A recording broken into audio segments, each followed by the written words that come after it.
नमस्कार। प्रस्तुत है आज का चिंतन। युग परिवर्तन की निकटतम संभावना के संबंध में गुरुदेव ने अपने विचार इस प्रकार व्यक्त किए। निकट भविष्य में ही युग परिवर्तन प्रस्तुत होने वाला है, इसमें किसी को संदेह नहीं करना चाहिए। जिन्हें दूरदर्शी आंखें प्राप्त हों वे इसके लिए द्रुत गति से जुड़ते चले जा रहे साधनों को बारीकी से देखें और समझें कि यह एक सुनिश्चित भवितव्यता है जो किसी भी प्रकार टल नहीं सकेगी। इन आधारों में एक प्रबल कारण है ईश्वर इच्छा। सूक्ष्म जगत की परिस्थितियां खगोल विद्या के अनुसार विशाल ब्रह्मांड में कॉस्मिक किरणों, रेडियो किरणों जैसी अदृश्य किंतु अति सबल शक्तियों में प्रवाह बहते हैं। इनका प्रवाह उस क्षेत्र में गुजरने वाले ग्रह नक्षत्रों पर असाधारण रूप से पड़ता है। हमें यह जानना चाहिए कि पृथ्वी समेत समस्त सौरमंडल ध्रुव तारे की परिक्रमा करने के लिए दौड़ा चला जा रहा है और वह ध्रुव तारा भी ऐसे ऐसे असंख्यों सौरमंडलों को अपनी रस्सी में बांधे महाध्रुव की परिक्रमा में निरत है। इस प्रक्रिया के अनुसार पृथ्वी अंतरिक्ष के जिस स्थान पर है वहाँ लौटकर अरबों खरबों वर्ष में ही आ सकती है। आगे तो उसे विशाल आकाश से आगे ही आगे दौड़ना और पीछे का स्थल छूटता चला जाएगा दौड़ना पड़ेगा और पीछे का स्थल छूटता चला जाएगा। इस घुड़दौड़ में पृथ्वी पर अंतर्ग्रही किरणों की वर्षा में न्यूनाधिकता आती चली जाती है और उसका प्रभाव न केवल पृथ्वी की भौतिक परिस्थितियों पर पड़ता है वरन प्राणियों की अंतश्चेतना भी उससे प्रभावित होती है। सूर्य की किरणों का जो अंतर पृथ्वी पर आता है उसका प्रभाव भौतिक और मानसिक स्थिति पर पड़ते हुए हम निरंतर देखते हैं। सर्दी, गर्मी, वर्षा के परिवर्तन पृथ्वी की परिस्थितियों में कितना अंतर उपस्थित करते हैं। इतना ही नहीं, बसंत ऋतु का उल्लास और ग्रीष्म में थकान की उदासी का बाहुल्य प्राणियों की चेतना में अनायास ही परिलक्षित होता है। यह सूर्य किरणों की बात हुई। ऐसी असंख्य किरणें असंख्य ग्रह नक्षत्रों से बरसती हैं और उनकी समीपता तथा मात्रा के घटते बढ़ते रहने से पृथ्वी की भौतिक व चेतन स्थिति में भारी अंतर आता है। मनुष्य भी उससे प्रभावित हुए बिना नहीं रहते। सतयुग की श्रेष्ठता और कलयुग की निकृष्टता का उल्लेख इन अंतर्ग्रही सूक्ष्म किरणों के प्रभाव में परिवर्तन आते रहने के आधार पर ही सूक्ष्मदर्शी तत्वज्ञानी करते रहे हैं। स्थूल ज्योतिष केवल सौर मंडल के अंतर्गत घटित होने वाले क्रम का ही विवेचन करती है। सूक्ष्म ज्योतिष इससे कहीं ऊपर है। वह ध्रुव महाध्रुव के भ्रमण पथ में आने वाली परिस्थितियों में प्रभाव को देखती है। ऐसे ही तत्वदर्शियों का कथन है कि पृथ्वी अगले दिनों उस स्थान पर होगी जहाँ की अंतर्ग्रही भौतिक एवं चेतन सूक्ष्म किरणें पृथ्वी निवासियों को अनोखे ढंग से प्रभावित करेंगी और अपनी इस धरती की परिस्थितियों में भारी हेरफेर प्रस्तुत करेंगी। इस हेरफेर से मनुष्यों के भावना स्तर में, चिंतन और क्रियाकलाप में भी असाधारण अंतर प्रस्तुत होगा। यह अंतर विनाशात्मक नहीं, सृजनात्मक आने वाला है। उससे निकृष्टता घटने और उत्कृष्टता बढ़ने की पूरी संभावना है। सूक्ष्मदर्शी तत्वज्ञानी इन दिनों परा प्रकृति और अपरा प्रकृति में हो रहे सूक्ष्म परिवर्तनों को बारीकी से देख रहे हैं और सुनिश्चित पूर्व सूचना दे रहे हैं कि युग परिवर्तन का समय अब अति निकट आ गया है। दूसरा कारण है ईश्वर इच्छा। माता बच्चों को स्वतंत्र रूप से खेलने तो देती है पर साथ ही यह भी ध्यान रखती है कि वे कहीं इस खेल के बीच किसी विपत्ति में तो फंसने नहीं जा रहे। जब कुछ गड़बड़ देखती है तो वह दौड़कर उन्हें संभालती है। ईश्वर ने मनुष्य को काफ़ी स्वतंत्रता दी है। भले बुरे कर्म करते हुए सुख दुख पाते रहने की स्वसंचालित प्रक्रिया में प्राणी भ्रमण करते रहते हैं। दृष्टा उसे साक्षी रूप से देखता रहता है, इसमें हस्तक्षेप नहीं करता। पर जब जनसमूह की दिशा ही बदल जाए और विनाश की ओर बहुसंख्यक समुदाय चल पड़े, उच्छृंखलता असीम और अनियंत्रित हो चले तो उसे बदलने सुधारने के लिए अवतरित होना पड़ता है। समय समय पर ऐसा होता भी रहा है। सुधारकों, देवदूतों और अवतारों को समय समय पर इसी प्रयोजन के लिए भेजा जाता रहा है। जो रोग मामूली दवा की परिधि से आगे बढ़ जाता है उसके लिए कुशल सर्जन स्वयं चीरफाड़ करते हैं। मामूली चोरी उठाईगिरी की पुलिस सिपाही पकड़ धकड़ करते रहते हैं, पर जब विप्लव खड़ा हो जाए तो रिजर्व फोर्स सरकार को भेजनी पड़ती है। असुरता की, अधर्म की अतिशय वृद्धि होने पर अधर्म को निरस्त करने एवं धर्म को प्रतिष्ठित करने के लिए अवतार लेने का ईश्वरीय आश्वासन निरर्थक नहीं, सार्थक है। इतिहास इसका साक्षी है। जब जब ऐसा लगा कि संतुलन लड़खड़ाने लगा, अनीति की शक्तियां अनियंत्रित हो उठी, मानवीय प्रयत्न उसे संभालने में सफल नहीं हो पा रहे तो दैवी प्रवाह की आंधी आती है और कूड़े करकट को उड़ाकर कहीं से कहीं पहुंचा देती है। इसका नाम अवतार प्रक्रिया है। इसे दूसरे शब्दों में युग का परिवर्तन या प्रत्यावर्तन कह सकते हैं। समयानुसार महाकाल इसकी व्यवस्था करता रहा है। आज इसका इसी प्रकार का प्रयास प्रबल हो चला है। कारण स्पष्ट है, मनुष्य जाति की भावना प्रवाह पिछले दिनों अवांछनीयता की ओर ही बहा है और उसमें दिन दिन तेजी आई है। साधारण समय में आसुरी अनैतिकता कोई कोई उद्दंड ही अपनाते थे। समाज उन अपराधियों को दंड देकर रास्ते पर लाता था। अब तो विचित्र स्थिति है।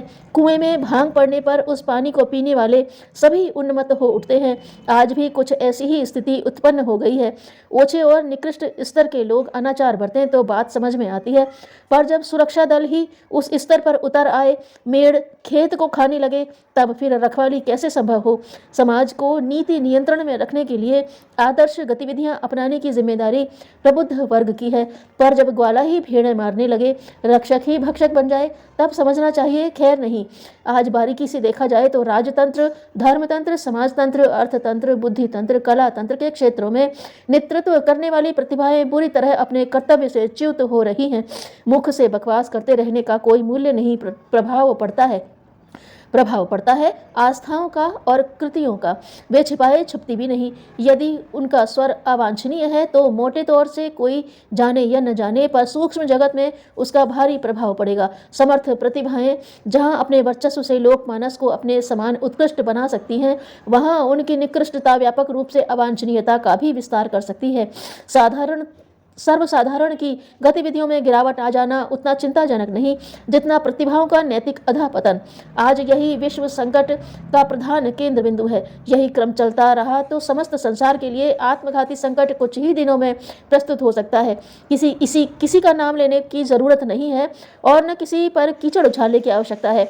हम अपने चारों ओर दृष्टि दौड़ाकर देखें और ढूंढें कि कृषि कार्य से पेट भर के निस्वार्थ शासन करने, राजा जनक अर्ध वस्त्र पहनकर पैदल चलने और कुटिया में रहने वाले चाणक्य जैसे मंत्री, व्यास और वाल्मीकि जैसे साहित्यकार, नारद जैसे गायक, शंकराचार्य जैसे साधु, वशिष्ठ जैसे धर्मनेता, बुद्ध जैसे तपस्वी, भामाशाह जैसे धनी, सुखदेव जैसे ज्ञानी आज किस क्षेत्र में कितने हैं। मस्तिष्क विकृत होगा तो समस्त शरीर की गतिविधियां बेतुकी दिखेंगी। प्रबुद्धता का उत्तरदायित्व यह है कि उपलब्ध प्रतिभा एवं संपदा को अधिक साहस के लिए लोक मंगल में नियोजित करें, अपेक्षाकृत अधिक आदर्श और अनुकरणीय बने, ताकि जनसाधारण को उनके पद चिन्हों पर चलने का अवसर मिले और लोक व्यवस्था सही बनी रहे। उच्च वर्ग भ्रष्ट होगा तो जनसाधारण को भी भ्रष्टता ही सरल, स्वाभाविक और उचित उपयुक्त लगेगी। फलस्वरूप सर्वत्र पतनोन्मुखी दुष्प्रवृत्तियां भड़केंगी और उसका प्रतिफल अगणित आपत्तियों के रूप में भुगतना पड़ेगा।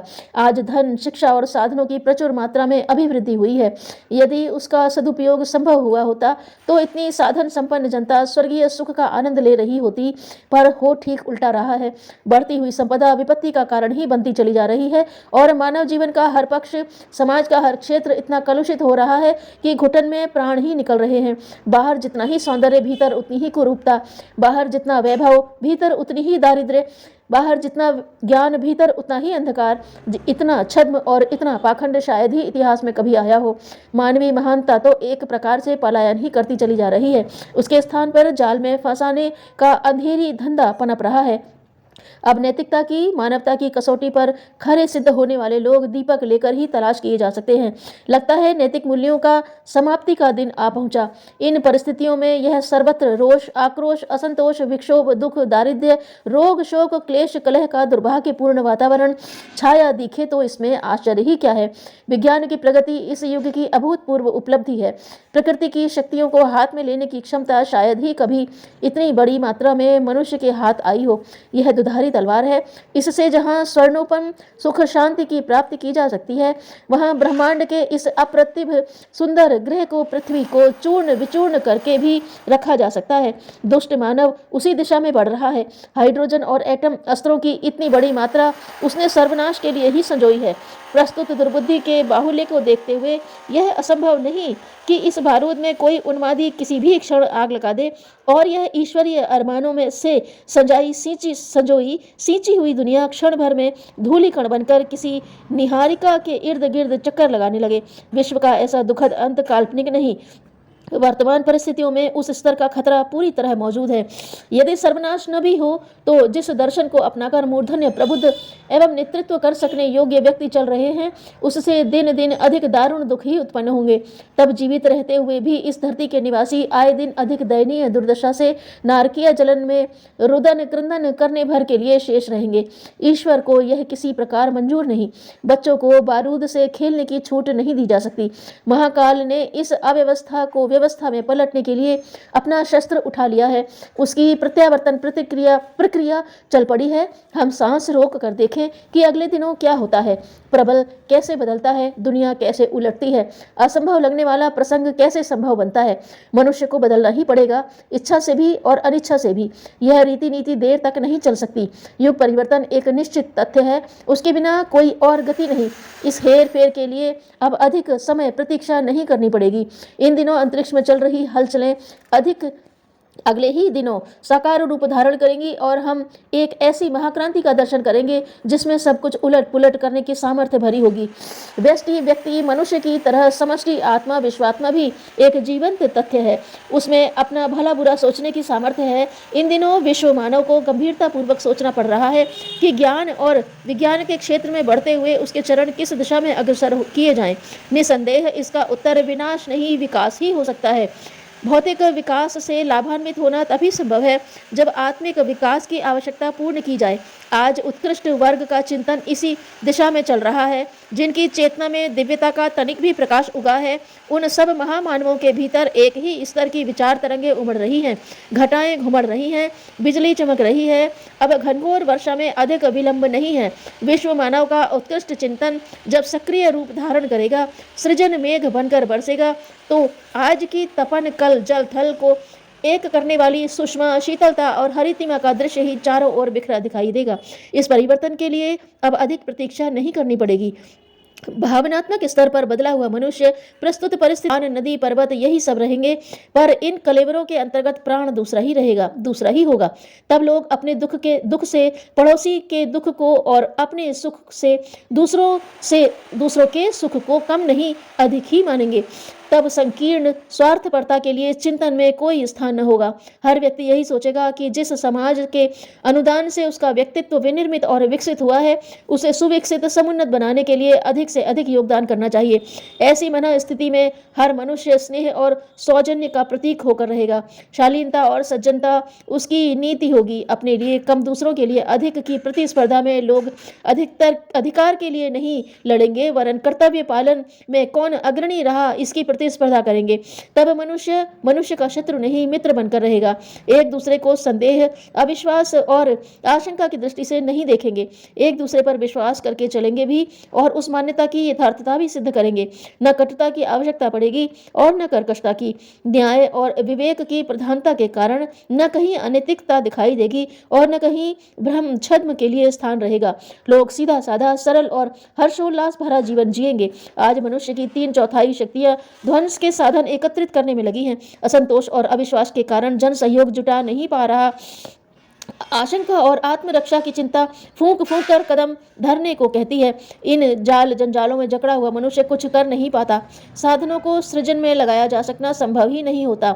हाँ, जब वैसी कठिनाइयां न रहेंगी तो आज का ज्ञान विज्ञान सृजन में लगेगा, सुख सुविधाओं से के साधन बढ़ाएगा। प्रकृति के गर्भ में विपुल संपदा भरी पड़ी है। यदि मानवीय पुरुषार्थ उसका सदुपयोग सीख ले तो कोई कारण नहीं कि हर मनुष्य को, हर प्राणी को सुख शांति के साथ रह सकने योग्य विपुल साधन उपलब्ध न हो जाए। जब युद्ध उपकरणों में लगे हुए विपुल साधन सामग्री, प्रचुर संपदा, प्रखर बुद्धि और कोटि कोटि मानवों को प्रचंड शक्ति उस निरर्थक झंझट का परित्याग कर सुख संवर्धन की दिशा में प्रयुक्त होगी, तो न अभावों का अस्तित्व ही रहेगा और न दारिद्र्य के दर्शन होंगे। चिंता और विक्षोभ की जलन से जब बुद्धि को छुटकारा मिलेगा तो वह उस स्तर पर सोचेगी जिससे मनुष्य की गरिमा में 4 चांद लगें।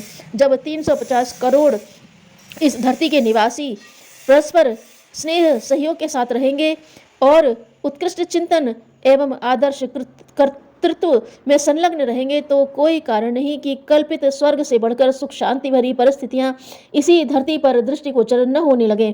इन परिस्थितियों को समीप लाने के लिए मानवीय और अति मानवीय शक्तियां इन दिनों जिस तत्परता से जिस तत्परता के साथ सक्रिय हो रही हैं, उन्हें देखते हुए यह विश्वास किया जाना चाहिए कि नवयुग के अवतरण में न ही अविश्वास का धन्यवाद।